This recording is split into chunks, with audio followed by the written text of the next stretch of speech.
Hey what's up buddies. तो यार आज की हमारी मूवी का नाम है फैलॉन। तो कहानी की शुरुआत होती है वेड नाम के आदमी से, जिसकी वाइफ का नाम है लौरा, जो बिना शादी के वेड की बच्चे की मां बन चुकी है। दोनों का एहसास होता है कि हमें शादी कर लेना चाहिए। वेड की एक छोटी सी फार्मिंग कंपनी है, जिससे ज़्यादा पैसा तो नहीं आता, लेकिन घर ठीक ठाक चल जाता है। इसी तरह वेड जब रात पे सो रहा होता है, उसे घर की मेन डोर खुलने की आवाज़ आती है। वेड को लगता है घर पे शायद चोर घुस आया है। वेड हॉकी का बैट लेकर अपने बेटे की कमरे की ओर भागता है, जहाँ की खिड़की खुली हुई थी। वेड अपनी वाइफ को बच्चे के पास रहने बोलकर घर की तलाशी लेने लगता है। तभी चोर वेड को धक्का देकर घर से भागने लगता है। वेड भी उसके पीछे पीछे भागता है। तभी चोर अपनी जेब से कुछ बाहर निकालने की कोशिश करता है। वेड को लगता है शायद वो गन निकाल रहा है, तो वो उसे हॉकी के बैट से हिट करता है और उसकी वहीं मौत हो जाती है। कुछ देर बाद पुलिस आकर इन्वेस्टिगेशन करने लगती है। ऑफिसर कहता है यह केस सेल्फ डिफेंस का नहीं, मर्डर का केस बनेगा, क्योंकि चोर के पास कोई भी गन नहीं था और उसकी लाश घर के बाहर मिली थी। अगर उसकी लाश घर के अंदर मिलती तब वेड को कोई भी सजा नहीं होती। पुलिस वेड को मर्डर की केस पे अरेस्ट कर लेती है। अगले दिन कोर्ट पे वेड की सुनवाई होने वाली होती है। वेड का वकील उसे समझाता है कि अगर उसने अपना अपराध मान लिया तो अदालत उसे सिर्फ 3 साल की सज़ा सुनाएगी, नहीं तो केस लंबा चलेगा और वेड जेल पे ही बंद रहेगा। वेड अदालत पे सारे गुनाहों को मान लेता है। वेड को अमेरिका के सबसे सुरक्षित जेल पर डाल दिया जाता है, जहां वेड तो सीधा साधा था। एक आदमी वेड को काफ़ी बुरी तरीके से मारने लगता है। तभी वहां पुलिस गार्ड्स आ जाते हैं। पुलिस को लगता है वेड ने लड़ाई शुरू की, इसलिए उसे दूसरे वेंटिलेटर जेल पर डाल दिया जाता है। दूसरी तरफ सैन क्वांटल स्टेट जेल पे प्रिजनर ने पूरे जेल पे आग लगा दिया है और यह सब का लीडर जॉन था, जिससे हर कोई डरता है।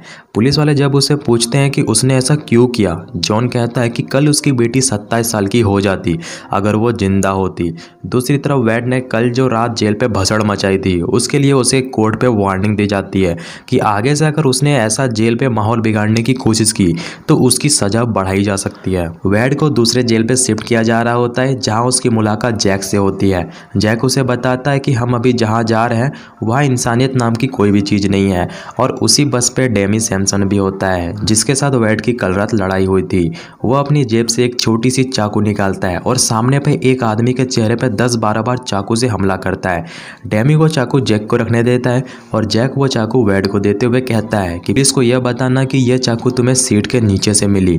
अगर तुमने पुलिस को सच बताया तो तुम्हें जेल पे कोई नहीं बचा सकता। पुलिस वाले वेड को पकड़कर कॉन्फ्रेंस रूम पे ले जाते हैं। पुलिस वालों को मालूम था कि यह मर्डर सैमसन ने करवाया है, वेड ने नहीं, लेकिन यह प्रूव करने के लिए कोर्ट पे गवाही चाहिए। वेड कहता है उसने कुछ भी नहीं देखा। ऑफिसर कहता है तुमने अपने पैर पे ही कुल्हाड़ी मार लिया है। बस पे जिसके ऊपर हमला हुआ था वो अभी आईसीयू पे है। अगर वो मरा तो तुम इस जेल से कभी बाहर नहीं आ पाओगे। इस जेल के अंदर एक से एक पागल भरे पड़े हैं जो एक दूसरे को मारना चाहते हैं। इसी तरह अब तक वेड ने 111 दिन जेल पे बिता लिया है। अगले दिन जेल के सारे कैदियों को यार्ड पे लाया जाता है। वेड को यह देखकर काफी अजीब लगता है। तभी प्रिजनर्स आपस में लड़ने लगते हैं और यह सब ऑफिसर खिड़की से देख रहे होते हैं और बैट लगा रहे होते हैं कि कौन जीतेगा। तभी अलार्म बजता है, टाइम ओवर। 2 कैदी आपस में लड़ते ही रह जाते हैं। ऑफिसर रबड़ की गोली दोनों के ऊपर चला देते हैं। कॉलिन को यह देखकर काफी अजीब लगता है, क्योंकि उसकी न्यू ज्वाइनिंग है। दूसरी तरफ वेड की वाइफ लौरा उससे जेल पे मिलने आती है। वेड कहता है उसके 90 दिन प्रिजनर पे नहीं गिने जाएंगे। यहाँ जेल पे जितना सिंपल दिखता है उतना है नहीं। वेड कहता है अगर घर पे पैसे की कमी हो रही है तो मेरे फार्म हाउस और गाड़ी को बेच देना। दूसरी तरफ जेल पे एंट्री होती है जॉन की, जिसने पिछले वाले जेल पे सब कुछ जला दिया था, और संजोग से वेड और जॉन साथ में ही रूम पे रहने वाले हैं। अगले दिन जब सारे लोग यार्ड पे होते हैं, ऑफिसर को लगता है कि जॉन की लड़ाई होने वाली है, लेकिन वो सबसे हाथ मिला लेता है क्योंकि वो साउथ के लोगों को जानता था। तभी वहाँ जैक भी आ जाता है, जिसने बस पे वेड को चाकू दिया था। वो उससे कहता है कि उस दिन तुमने मुझे बचाया था, अब मैं तुम्हें बचाऊंगा। वेड जब अपने रूम पे होता है तो अपने रूममेट जॉन से पूछता है कि तुमने आते ही जेल पे सभी लोगों से दोस्ती कैसे कर ली। जॉन कहता है कि मैं पहले साउथन के लिए काम करता था और वो मुझे जानते थे, बाकी लोग बस उससे डरते हैं। जॉन उसे समझाता है कि तुम्हें सैमसन गैंगस्टर के आदमियों से दोस्ती नहीं करनी चाहिए थी, वो काफ़ी खतरनाक है, वो तुम्हें लड़ने के लिए बोलेंगे। अगर तुमने मना किया तो वो तुम्हें जान से मार देंगे। अगले दिन यार्ड पे सैमसन के आदमी वेड को दूसरे गैंगस्टर के आदमी से लड़ने के लिए कहते हैं। दोनों आपस में लड़ने लगते हैं। वेड उसे काफ़ी बुरी तरीके से घायल कर देता है। तभी पीछे से जैक्सन ऑफिसर उसके टांग पे गोली मार देता है, सिर्फ मजे के लिए। कॉलिन जैक्सन से कहता है कि यह गलत है।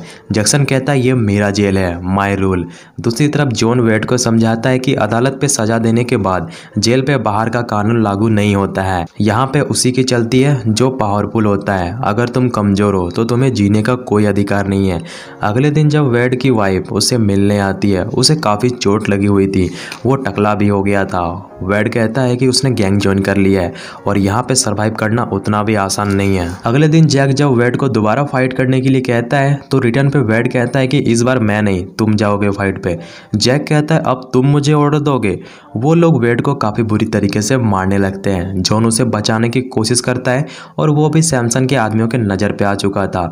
जॉन वेड को समझाता है कि वो लोग अब हम दोनों को तोड़ने वाले हैं। अगले दिन वेड जब यार्ड पे होता है तो उसे लगता है कि उसका आज आखिरी दिन है। सैमसन कहता है मुझे मालूम पड़ा है कि बस पे जैक ने तुम्हें वो चाकू दिया था। सैमसन के आदमी वेड को छोड़कर जैक को काफ़ी बुरी तरीके से मारकर चाकू को फ्लैश कर देते हैं। उसी रात वेड को वही सपना आता है जिसके कारण वो आज जेल पे है और उसे पछतावा हो रहा था कि काश वो उस आदमी को नहीं मारा होता। वेड जॉन से पूछता है कि तुम जेल पे कैसे आ गए। जॉन कहता है कि मैं पहले ड्रग्स का बिजनेस किया करता था। हर दिन की तरह जब मैं देर रात अपने घर पहुंचा, मेरी बीबी और मेरी बेटी बिना कपड़े के मरे पड़े थे और उसको इतना मारा गया था कि उसके हिप्स बाहर आ गए थे।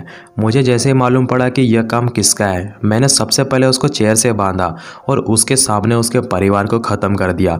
फिर उसे मैं चाहता था कि मुझे फांसी हो जाए और मैं अपने बीवी बच्चों से मिल सकूं, लेकिन अदालत ने मुझे उम्र कैद की सज़ा सुना दी। दूसरी तरफ वेड जब अपनी वाइफ से मिलता है तो वो कहती है कि वो अपनी माँ के घर पे रहती है। उसने सब कुछ बेच दिया है, घर, गाड़ी, फार्म हाउस, और तुम मज़े से गैंगस्टर खेल रहे हो। वेड को ये सुनकर काफ़ी बुरा लगता है क्योंकि वो ये सब अपने परिवार के लिए तो कर रहा है। अगले दिन पुलिस जैक से कहती है मुझे सैमसन के बारे में सब कुछ बता दो, तुम्हारी सिक्योरिटी की जिम्मेदारी हमारी। जैक पुलिस को सब कुछ बता देता है। दूसरी तरफ जैक्सन वेड को अपना मुंह खोलने के लिए कहता है लेकिन वो उसे कुछ भी नहीं बताता। जैक्सन बताता है कि जिस आदमी को सैमसन ने बस पे मारा था उसकी मौत हो चुकी थी। अदालत पे सैमसन के साथ वेड को मर्डर के केस पे 10 साल की सजा और सुना दी जाती है। यह खबर जब लौरा की माँ को मालूम पड़ती है तो वो लौरा को दूसरी शादी करने को कहती है क्योंकि उन्हें ऐसा लगता है कि वेड का कोई भरोसा नहीं है, आगे जाकर वो पता नहीं किसका मर्डर करेगा। और वो वेड को चिट्ठी लिखती है कि वो अब दूसरी शादी करने वाली है। वेड अंदर से पूरी तरीके से टूट जाता है क्योंकि वो जेल पे जो भी कुछ कर रहा था वो अपने परिवार के लिए कर रहा था और वो जेल पे अब सर्वाइव करने के लिए नहीं, मरने के लिए लड़ रहा था। दूसरी तरफ जेल का इंचार्ज का बेटा जो प्रिजनर्स को आपस में लड़वाता था, जैक्सन, उसके बेटे का रोड एक्सीडेंट हो चुका है और उसकी हालत काफ़ी ज़्यादा ख़राब है और जिस गाड़ी ने उसके बेटे को ठोका था वो भी उसी हॉस्पिटल पे एडमिट था। वो उस आदमी के पास जाकर कहता है कि अगर मेरे बेटे को कुछ भी हुआ तो पुलिस रिकॉर्ड से तो मुझे तुम्हारे घर का पता मिल ही चुका है, मैं तुम्हारे फैमिली के ऊपर गाड़ी चढ़ा दूंगा। गलत आदमी के बेटे को तुमने ठोक दिया है। दूसरी तरफ वेड से मिलने उसकी वाइफ आती है।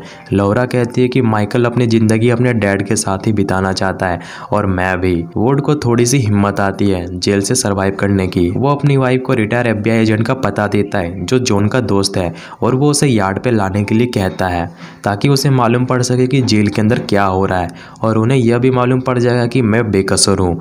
वेड जैक्सन से कहता है कि वो सैमसन से लड़ना चाहता है। दूसरी तरफ लौरा FBI के घर पहुंच जाती है।